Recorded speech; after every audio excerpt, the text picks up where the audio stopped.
কেমন আছো সবাই? আজকে আমাদের ইলাস্ট্রেটরের কততম ক্লাস? ফোর্থ। আচ্ছা, আমরা প্রিভিয়াস লেসনে কি শিখেছিলাম? বিজনেস কার্ড ডিজাইন গাইডলাইন, তাই না? যে আমরা যদি একটা বিজনেস কার্ড ডিজাইন করি সেখানে আমাদের ফন্ট সাইজগুলো কীরকম হবে, অ্যাড্রেসিং ফন্ট কীরকম হবে, নেম ফন্ট কীরকম হবে, কোম্পানি নেম যদি হয় সেটার ফন্ট কীরকম হবে। তারপর আমরা কি জেনেছিলাম যে কালার অ্যানিমেশন, অর্থাৎ কিছু কালার আছে যে কালারগুলো বিশেষ বিশেষ কাজে ব্যবহার করা হয় এবং ডিজাইনে লাগে, সেটা আমরা জেনেছিলাম। আজকে আমরা কি বিষয়গুলো নিয়ে কাজ করব? Creating a circle, creating a triangle, direct selection tool, creating an organic shape, creating a rounded square, adjust the transparency of the shape. ঠিক আছে, আজকে আমরা এই কয়েকটা বিষয় নিয়ে কাজ করব। বিষয়টা বোঝা গেছে তো? আচ্ছা, আমরা যদি এই কয়েকটা কাজ যদি শেষ করতে পারি তাহলে আমরা কি করতে পারবো? 20 মিনিটের মধ্যে ওই কয়েকটা টাস্ক আমরা করতে পারবো। তাহলে আমরা শুরু করি। প্রথমে ক্রিয়েটিং এ সার্কেল। একটা সার্কেল ক্রিয়েট করতে হলে কি করতে হয়? ইলিপস টুলের মাধ্যমে আমাদেরকে সার্কেল কি করতে হবে? ক্রিয়েট করতে হবে। তাহলে ইলিপস টুল ব্যবহার করে আমরা সার্কেল তৈরি করব।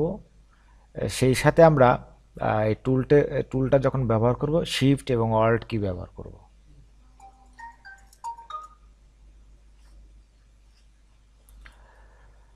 আচ্ছা, এখন আমরা তাহলে আমরা একটা ইলিপস তৈরি করি। আমরা ক্লাসে চলে যাই। আচ্ছা, তাহলে আমরা ইলাস্ট্রেটরে চলে গেলাম। এখানে আমাদের শর্টকাট ছিল এল। দেখো, এল চাপার সাথে সাথে আমার কিন্তু ইলিপস টুলটা অ্যাক্টিভ হয়ে গেছে, তাই না? আমরা যখন এখানে পয়েন্টার রাখছি এখানে আমাদের এল দেখাচ্ছে। এখন আমরা এখানে ড্রয়িং করতে পারবো একটা ইলিপস। আচ্ছা, এটা আমি ড্রয়িং করলাম। যদি আমি শিফটের সাথে এটাকে ড্রয়িং করি তাহলে কি হবে? একদম রেশিওটা, প্রফেশনাল রেশিওটা, মানে সব দিক ঠিকঠাক থাকছে। আর শিফট এবং অল্টার ধরে যদি করি তাহলে সেন্টার থেকে আউট হবে, সেন্টার থেকে আউট হবে। এই হচ্ছে পরে আমাদের যে ড্রয়িং করার বিষয়টা, সেটা আমরা দেখলাম যে অল্ট কির সাথে শিফট কির সাথে এবং শিফট এবং অল্ট দুটো একসাথে আমরা ড্রয়িং করছি। ঠিক আছে? আচ্ছা, তাহলে এখন আমাদের একটা সার্কেল ড্রয়িং করতে আর কোনো প্রবলেম আছে? এখন যদি আরেকটা বিষয় আছে, যদি আমরা সার্কেলটা কোনো মেজারমেন্ট দিয়ে করতে চাই, যে আমি বললাম যে আমার সার্কেলটা হবে 1 ইঞ্চি 1 ইঞ্চি, তাহলে সার্কেলে ডাবল ক্লিক করলে, সরি, সার্কেলে এখানে ক্লিক দেওয়ার সাথে সাথে ড্রাগ করবো না, এখানে একটা ক্লিক দিব। ক্লিক দেওয়ার সাথে সাথে কিন্তু এখানে হাইট ওয়াইড একটা মেজারমেন্ট আসবে। এখন আমাদের রুলার আছে মিলিমিটার। আমি যদি কন্ট্রোল আর দিই, সরি, এটাকে ক্যান্সেল করে কন্ট্রোল আর, আমার রুলার শো হয়েছে। এখানে রাইট বাটনে ক্লিক দিয়ে মিলিমিটার আছে। আমরা তো মিলিমিটার কম বুঝি, হয় পিক্সেল বুঝি না হলে ইঞ্চি বুঝি, তাই না? তাহলে আমরা ইঞ্চি সিলেক্ট করে দিলাম। তাহলে আবার কন্ট্রোল আর চাপলে রুলার হ্যান্ড হয়ে যাবে, আবার কন্ট্রোল ধরে আর দিলে কি হবে? রুলার শো করবে। তারপর এখানে আমরা ক্লিক দিয়ে আমাদের মেজারমেন্টটা সিলেক্ট করে নেব যে কোন মেজারমেন্ট ব্যবহার করে করব। এখন আমরা এখানে ক্লিক দিলাম, এখন এখানে ওয়াইড আর হাইট আসতেছে, তাই না? আচ্ছা, এখানে একটা ব্যাপার আছে, কনস্টেইন ওয়াইড অ্যান্ড হাইট প্রপোর্শন, অর্থাৎ এটা যদি সিলেক্ট করা থাকে তাহলে আমি যদি এখানে 2 ইঞ্চি দিই তাহলে নিচেরটা অটো, মানে এখানেও আমি 2 ইঞ্চি দিলাম, তাহলে আমার 2 একটা সার্কেল হয়ে গেল। এখন আমি যদি এই জায়গাতে ক্লিক দিয়ে রাখি তাহলে এখানে আমি যদি সাপোজ 3 ইঞ্চি দিই তাহলে এখানে অটোমেটিক 3 ইঞ্চি হয়ে যাচ্ছে। আমি যদি এখানে 4 ইঞ্চি দিই তাহলে নিচে অটোমেটিক 4 ইঞ্চি হয়ে যাচ্ছে। ঠিক আছে? এটা ক্লিয়ার? তাহলে আমরা কয়ভাবে একটা সার্কেল ড্র করতে পারলাম? ফ্রি হ্যান্ড ড্রয়িং করলাম, তারপরে আমরা শিফটের সাথে ড্রয়িং করলাম, শিফট অল্টারের সাথে ড্রয়িং করলাম, এবং আমাদের মেজারমেন্ট দিয়ে 1 ইঞ্চি 1 ইঞ্চি, হাফ ইঞ্চিও লাগতে পারে। তাহলে আমাদের সার্কেল ড্রয়িং করা নিয়ে আর কোনো প্রবলেম আছে? ওকে, তাহলে আমরা এগুলো সিলেকশন টুল দিয়ে, সিলেকশন টুলকে আমরা ভি চাপলে সিলেকশন টুল সিলেক্ট হয়ে যাবে, এটাকে আমরা ডিলিট করে দিব। তারপরে আমরা চলে যাব সার্কেল ড্রয়িং শেষ। নেক্সট স্লাইডটা আমাদের যেটা হবে যে ট্রায়াঙ্গেল, আমরা কিভাবে একটা ট্রায়াঙ্গেল ড্রয়িং করব। আচ্ছা, ট্রায়াঙ্গেল ড্রয়িং অর্থাৎ আমরা পলিগন টুল দিয়ে ট্রায়াঙ্গেল ড্রয়িং করব। ট্রায়াঙ্গেল ড্রয়িং করার জন্য আমরা শিফট কি ইউজ করব, অ্যারো কি ইউজ করব। আমরা এখন দেখি যে আমরা এটা কিভাবে ইউজ করছি। তাহলে আমরা এখানে শেপ আইকনের মধ্যে গেলেই এখানে পলিগন টুল আছে। এখানে আমরা যে হোল্ড ক্লিক দিয়ে ধরে রাখি, বা এখানে একটা অ্যারো আছে, অ্যারোতে ক্লিক দিয়ে ধরে রাখলে পলিগন টুল চলে আসছে। এখন আমরা ড্রয়িং করে দেখো পলিগন আসে। আচ্ছা, এখন আমি যদি এখানে একটা ক্লিক দিই তাহলে আমার কয়টা হবে সাইড? আমি যদি বলি 3টে সাইড তাহলে 3, আমি যদি বলি 8টা, ঠিক আছে? তাহলে এইভাবে আমরা একটা পলিগন ড্রয়িং করতে পারছি। এখন আমরা যদি দেখো এই যে আমি ড্রয়িং করছি, এখন এই যে arrow, up arrow, down arrow, এগুলো কমায় কিন্তু আমি এগুলাকে কি করতে পারছি, কর্নারগুলো বাড়াতে পারছি, সাইড বাড়াতে পারছি। আমি এটা কি একটা চতুর্ভুজ স্কোয়ার, তাহলে আমি ত্রিভুজ করলে এক ডাউন অ্যারো দেব, আর যদি আমি বাহু বাড়াই তাহলে আপ অ্যারো। ক্লিয়ার? তাহলে আমরা একটা পলিগন কিভাবে ড্রয়িং করতে হয়, কারো প্রবলেম আছে? আচ্ছা, তাহলে আমরা পলিগন গেল, আমরা সাথে অ্যারো দিয়ে সাইডগুলো বাড়াতে পারছি, কমাতে পারছি। অর্থাৎ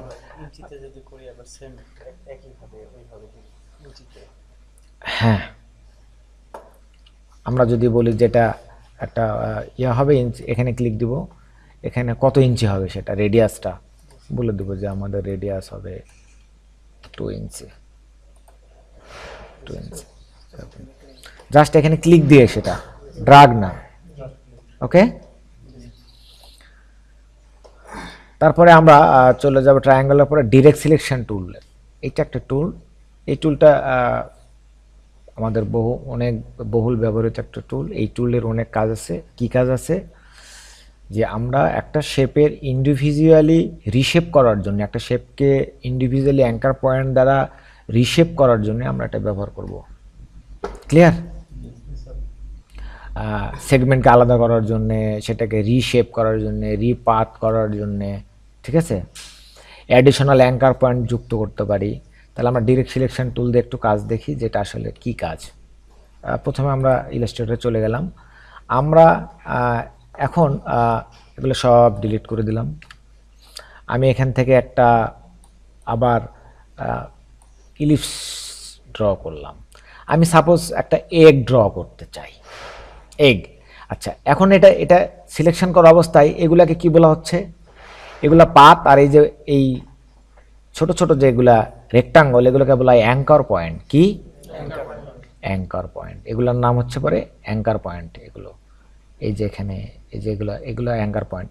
এই অ্যাঙ্কার পয়েন্টগুলোকে আমরা কি করে রিসাইজ করতে পারছি, তাই না? কিন্তু আমি যখন এই ডিরেক্ট সিলেকশন টুল দিয়ে কাজ করব, এখন দেখো এগুলা কিন্তু অ্যাঙ্কার পয়েন্ট। এটা একটা অ্যাঙ্কার পয়েন্ট, আমি এটাকে ক্লিক দিয়ে সিলেকশন করে দিলাম।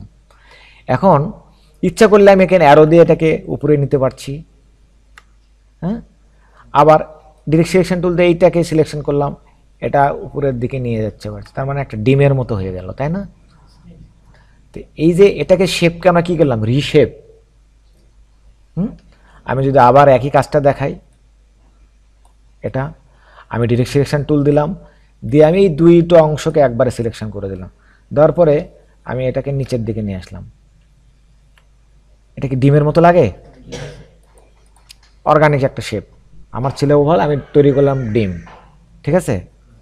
আবার আমি আরেকটা তৈরি করলাম, এবার ডিরেক্ট সিলেকশন টুল দিলাম।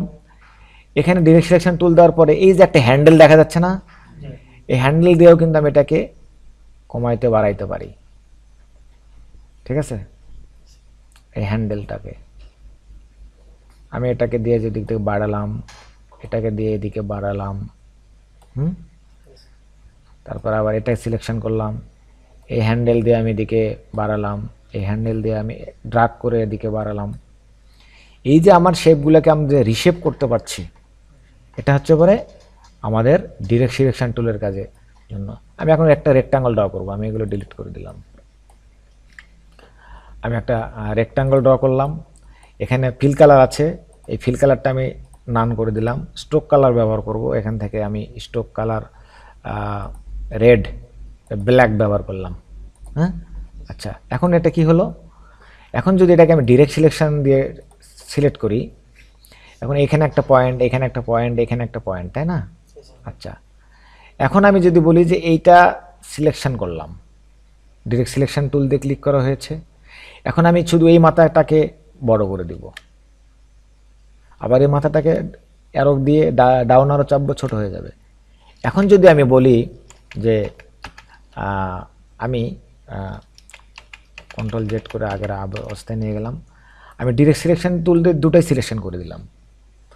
এখন আমি নিচের দিকে ছোট করে দিচ্ছি, লেফট সাইডে শেয়ার করে দিচ্ছি। হ্যাঁ, আমি এগুলাকে স্টাইল করতে পারছি, তাই না? আবার যদি চাই যে অংশ ডিলিট করে দেব, ওই অংশ ডিলিট। তাহলে আমার এই ডিরেক্ট সিলেকশন টুলের অনেক কাজ, আমি ইচ্ছা করলে এটাকে কি করতে পারছি, এই যখন সিলেকশন হবে, এখন সিলেকশন নাই তাই সাদা আছে, তাই না? অ্যাঙ্কার পয়েন্টটা যখন সিলেকশন হবে তখন কি হবে, আমরা যদি শিফট ধরে একটা দুইটা তিনটা, এই যে তিনটা সিলেকশন হয়ে গেল, তিনটাকে আমরা একসাথে কিন্তু ওই যে ওখানে পয়েন্টটা রেখে তিনটাকে কিন্তু একসাথে মুভ করতে পারছি, ঠিক আছে? আবার আমরা এই অ্যাঙ্কার পয়েন্টগুলোকে ডিরেক্ট সিলেকশন টুল দিয়ে এটা দেখলাম। এখন আমি একটা সাপোজ একটা সার্কেল ড্র করলাম, একটা সার্কেল ড্র করলাম, ডিরেক্ট সিলেকশন টুল দিয়ে সিলেকশন করলাম। এখানে দেখো, এখানে একটা অপশন আছে অ্যাঙ্কার পয়েন্ট টুল নামে একটা আছে, তাই না? আর একটা ডিলেট অ্যাঙ্কার পয়েন্ট টুল। এই অ্যাঙ্কার পয়েন্ট টুলকে দিয়ে যদি আমি এখানে দেখো, এটাকে কিন্তু আমি এই অ্যাঙ্কার পয়েন্ট দিয়ে কি করতে পারছি, এরকম একটা ডিজাইন করে দিলাম। এখান থেকে আমি এটা একটা ডিজাইন করে দিলাম, ঠিক আছে? দাগাইছিলাম বৃত্ত, তাই না? তাহলে হয়ে গেল। এখন আমরা পরের যে বিষয়টা দেখব, যে আমি আবার আরেকটা সার্কেল ড্র করলাম। এখানে একটা পয়েন্ট আছে anchor point, delete anchor point. আমি এটাকে ডিলিট করে দিলাম, এটাকে ডিলিট করে দিলাম, এটাকে ডিলিট করে দিলাম, এটাকে ডিলিট করে দিলাম। আচ্ছা, আবার আছে একটা রেক্টাঙ্গল ড্র করলাম, ডিরেক্ট সিলেকশন টুল দিয়ে আমি এইখানে যদি এই অ্যাঙ্কার পয়েন্ট দিয়ে এখানে ডিলিট করে দিলাম, এখানে ডিলিট করে দিলাম, ডিলিট, মানে এইভাবেও আমরা ডিলিট করতে পারছি। এখন আমরা যদি বলি যে আমি আর একটা রেক্টাঙ্গল ড্রয়িং করলাম, আমার এইখানে ডিরেক্ট সিলেকশন টুল দিয়ে এখানে কিন্তু কোনো অ্যাঙ্কার পয়েন্ট নাই, আছে? আমরা এখানে অ্যাঙ্কার পয়েন্ট যুক্ত করতে পারবো, অ্যাড অ্যাঙ্কার পয়েন্ট, তাহলে একটা যুক্ত হয়ে গেল না? এখন আমি ইচ্ছা করলে এই ডিরেক্ট সিলেকশন টুল দিয়ে এটাকে কি করতে পারছি, হ্যাঁ, এই যে এটাকে আমি ব্যান্ড করে ভাঁজ করে দিতে পারছি, বাস। এখন আমার এটা একটা ইনভেলপ তৈরি করতে চাচ্ছি, আমি এখান থেকে একটা লাইন ড্র করে দিলেই একটা ইনভেলপ হয়ে গেল, ঠিক আছে? তাহলে ডিরেক্ট সিলেকশন টুলের এখান থেকে আমরা যে অ্যাঙ্কার পয়েন্ট যুক্ত করতে পারছি, ডিলিট করতে পারছি, ঠিক আছে? আবার অ্যাঙ্কার পয়েন্ট টুলকে আবার রিশেপ করার কাজে ব্যবহার করতে পারছি। ক্লিয়ার? এরপরে আমরা যেটা দেখব, ডিরেক্ট সিলেকশন টুলের পরে আমরা যেই কাজটা দেখব সেটা হচ্ছে ক্রিয়েটিং এ অর্গানিক শেপ। এটা অলরেডি আমরা করে ফেলেছি, যেমন একটা ডিম তৈরি করলাম, একটা শেপ থেকে অন্য একটা শেপে নিয়ে চলে যাচ্ছি। এটা কি আর দেখানোর দরকার আছে? তাও একবার দেখাই যে আমরা যদি একটা লিপ তৈরি করতে চাই, সাপোজ একটা ইলিপস তৈরি করলাম, এখন আমি এটাকে ডিরেক্ট সিলেকশন টুল দিয়ে সিলেকশন করার পরে আমি এটাকে ডিলিট করে দিলাম।